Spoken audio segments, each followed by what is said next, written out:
all have a story. We all have a jacked up life in one way or another. Some of us don't have the guts to talk about it though.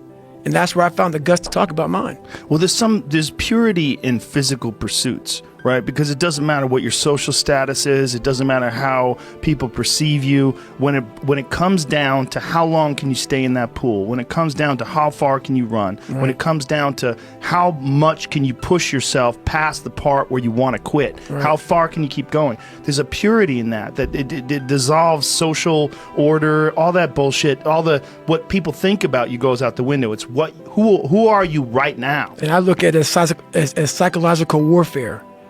And that's where I started learning that life is one big psychological warfare that you play on yourself. You play on yourself, man. The most important conversation I ever had is with myself. And the shit I was telling myself was so fucked up. It was so wrong. It was so misguided. And other people start to write that dialogue for you also. And it starts to be what you say to yourself every single day. And I started creating a whole nother warfare. A whole nother battle started becoming. I was like, oh, hang on a second, Goggins. You have these tools. You have these tools. Your life was basically the perfect grounds for training for where you need to go in your life.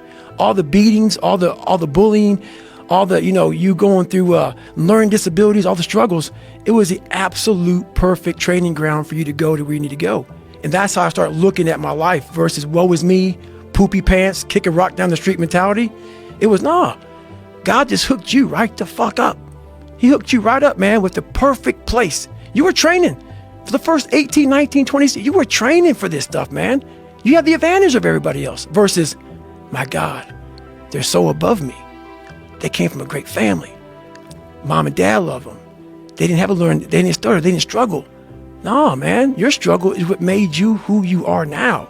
So I started flipping this into a whole different, I started being a master of what I was scared of. I was scared of my mind. And I became literally a master of that mind.